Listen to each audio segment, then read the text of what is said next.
Hello everyone, I am Xerix Lord Sentinel, and welcome back to Century of Economy 2020. When we left off, the Americans were eliminated, leaving only 3 factions left on the waves. Now, on to the action.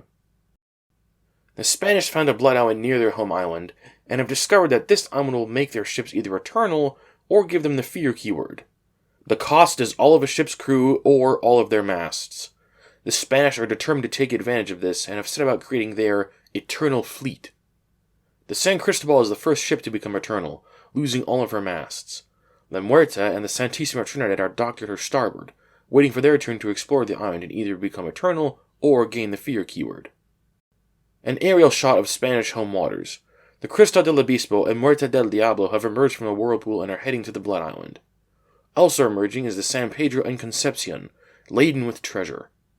Elsewhere, ships are almost jammed together with little space to move as they sail about the home island and southern side of the lagoon. The Spanish end their turn by launching the Babieca with a helmsman at the hidden cove. They also hire additional crew for their various subs in play, adding captains and cannoneers where space is available.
Lepic explores the Blood Island and winds up derelict.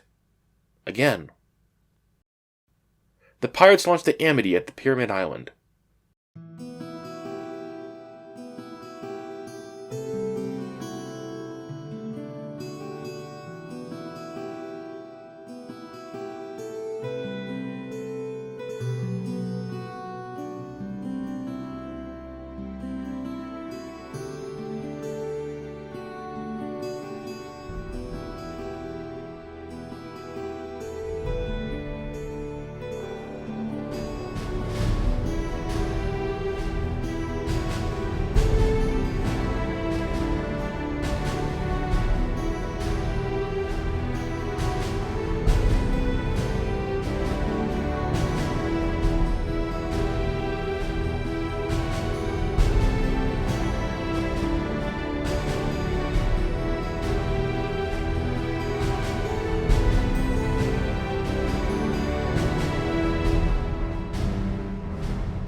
An iceberg hits the Premier Republique. Again. The storm moves into the Southern Ocean, close to the Matuku.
The San Cristobal moves out of the way as the Crista del Obispo makes land.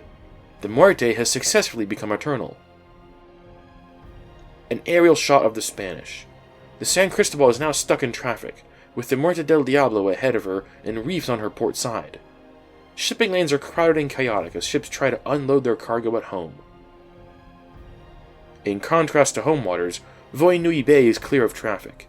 The Cruzado Nuevo and La Fuega are sailing for a whirlpool, while gold ships have emerged from sud-whirlpools. The Nautilus surfaces to regain some crew at Castillo de Infanta. The Hephaestus and Atlantis are already docked there with the Tilnell. Across the seas, the Vampira does likewise. Even though the Americans have been eliminated, the Spanish maintain a strong presence in the area. Ships are on their way to colonize the American home island, and the French have been drawing steadily closer. Pirate ships converge on the Pyramid Island, loading the resources stored at the trading port there, as well as the island's own resource. A wide shot of the Eastern Seas, or the Pirate Kingdom. They've managed to get all the silver off of the Eastern Blood Island, and all their derelict ships have been rescued. The line of gunships denoting their territory has only increased, 4 ships wide at its thickest. Gold ships continue to run gold and resources between Resource Islands, the colony, and the home island. Storm 6 is particularly active, moving toward the Northern Ocean once again. From the masts of the Isabella looking south, Spanish ships sprawl across the sea. To the left, the Muerte del Diablo has made land at the Blood Island. To the right, the Spanish hoist ships aid with the chain of corsair ships. Front and center, the San Cristobal is making her way back to the portal to pick up her crew, while gold ships sail in. In the background, the out-of-focus La Fuega has emerged from a whirlpool. The Santissima Trinidad has successfully become eternal, and, like La Muerte, gains the fear keyword. The Obispo and Muerte del Diablo are not eternal yet, but have gained the fear keyword. Behind them, the Cielo Español looks for a place to make land. A wider shot to the right reveals that several tugboats are on the way to drag ships out of the way that need it. From topmasts looking east, the line of corsair ships stretches to Hidden Cove and the operations there. Beyond that, the far sides of Voyanui are visible along with the distant colony. At the end of their turn, the Spanish launch from the colony, the Castique, proxied by Galleon de Gibraltar, with captain, helmsman, cannoneer, musketeer, and oarsman. The Galleon de Gibraltar, with a captain, helmsman, cannoneer, musketeer, and oarsman. And El Rafael, with a captain, helmsman, cannoneer, musketeer, and oarsman. An aerial shot of French waters. Ships are crowded in at the trading port on the shipwreck pathway, and around their home island. The waters around Kanohi Island are not as popular as the waters around the home island. However, they are occupied by some of the best gunships the French have to offer. That Spain has not fallen back or left the area concerns the French, and they have vocalized their grievances with the Spanish. From the west looking east, the French have the numbers and the money to afford a conflict with the Spanish if they so choose. However, they also border the pirates. The French end their turn by launching the Etoile Brillante with Philippe Jordan, a helmsman, cannoneer, musketeer, and oarsman from Paradis de la Mer. The pirate home island, drowned in resources and gold. A ghost coin signifies 100 gold, giving well over 1,100 gold at their disposal. A good deal of pirate firepower is concentrated in their defensive line against the Spanish. The Zeus, Revenant, and Scopio are among the headlining capital ships. The pirates find a buried chest at their level 5 colony. The storm straddles land as it passes back out of the lagoon.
La Monarca is brought back to the Hidden Cove, laden with silver coins.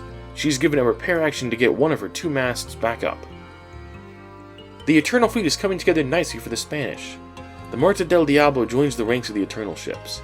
The Cielo Español has gained fear, but is given a second action to explore again and joins the ranks of the Eternal. With crew acquired, the hired subs slip back beneath the waves, leaving the Tilnel docked at Castillo del Infanta, the French home island. They are mimicking the Spanish tactic with silver and gold bonuses. Maurice Estrade has been hired and put into use to get the most value out of the silver that the French have managed to gather. Pirates have lined up at the portal, making the French nervous, but not too concerned. The pirates form a chain of ships like the Spanish, leading from the Pyramid Island to their home island. Also like the Spanish, they are attempting to maximize their silver with bonuses. A bird's eye view of the Spanish home island. Medicine and metals have piled up, though not to the extent as on the pirate home island. The Muerte is docked on the far side of the island and is repairing, the first ship of the Eternal Fleet to become active. The San Cristobal has gotten in the way of the chain of ships, but has not disrupted the flow of silver. In the upper left, the Cruzado Nuevo has become eternal, and taken the Cristal del Abismo under tow, while the Fuega has docked at the island. Spanish native canoes make for home, laden with coins from the colony. The French continue to gather gold. Their small home island can barely support it all. In the background, the Carcajal rescues the Argus. The pirates have tasked their fleet of small ships to the southeastern ocean, most likely to ferry lumber from Triangle Island to the colony. The Bauchuan has joined them to aid in the effort. Of note is the duration counter, which is close to changing. Very soon the resources will have value again, and the pirates are poised for a massive windfall. In addition, they have ships stationed at various resource islands, ready to grab valuable goods. Like the pirates, the Spanish are poised for a mass influx of gold, but are busy with their operations to maximize the value of their silver. Coming in and around this operation are various gold ships with metals and medicine. The Eternal Fleet is complete.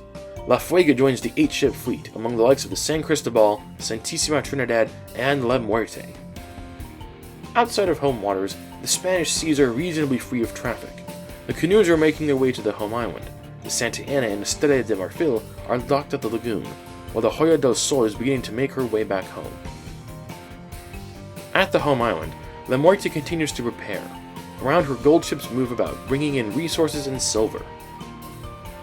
The Spanish end their turn by launching the Cazador del Pirata with a plethora of oarsmen crew to ferry to the derelict ships of the Eternal Fleet. The French bring the Matuku to the Blood Island, where it loses all of its masts in exchange for giving any other ship an extra action. The French lend a hand to the pirates, moving one of their ships closer to Pyramid Island.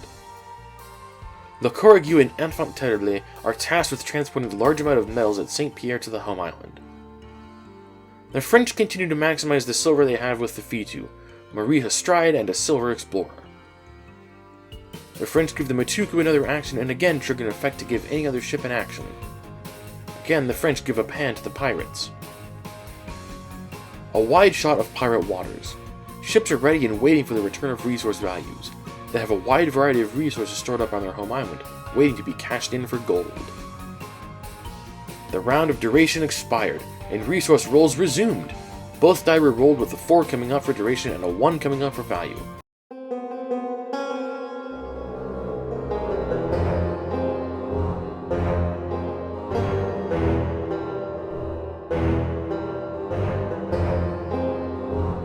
With the return of normalcy, the Blood Islands sink back into the waves. The Spanish focus their efforts on the lagoon and the finished goods it produces. However, the distance and traffic between the lagoon and the home island might prove to be a deterrent to that effort. The Spanish are still processing the silver that was acquired from the Blood Islands. The Fuerza de Dios and Grand Temple set sail east, with the hired subs trailing them along with the Profeta de la Fortuna, who still carries a trading port upgrade. Gold ships continue to land at Voyanui Beach, loading the medicine that the island produces. This task has been given to the more durable ships, so that they can survive the 2 negative rolls over Whirlpool. A close-up of the Spanish home island. The chain of Corsairs has fallen to the wayside as silver processing remains. Several ships are still ferrying metals from the Hidden Cove to the home island. The French continue to use the ability of St. Pierre to transport metals from Kanohi Island. Once at St. Pierre, they will be transported back to the home island. The French have not acquired as much silver as the Spanish, but still have residual coins from the Blood Islands. The final coins are processed at the home island. The French consolidated their loose gold coins to give themselves over 2,000 gold, giving them the lead in gold. The Southern Pirate Squadron goes about their task, shipping lumber from the Triangle Island to the colony so it can be transformed into crops. Elsewhere, pirate gold ships swarm around the Pyramid Island, which produces finished goods. The pirates consolidate some of their loose change, and earn themselves another 1,000 gold, giving them over 2,000 gold, putting themselves back into the gold lead. And that wraps up this report. The Blood Islands have sunk back into the waves. The French and pirates continue to amass vast fortunes, while the Spanish consolidate their newfound territory. If you want to see what happens next, make sure you're subscribed. If you like what you saw, hit that like button. Thanks for watching, and I'll see you all next time.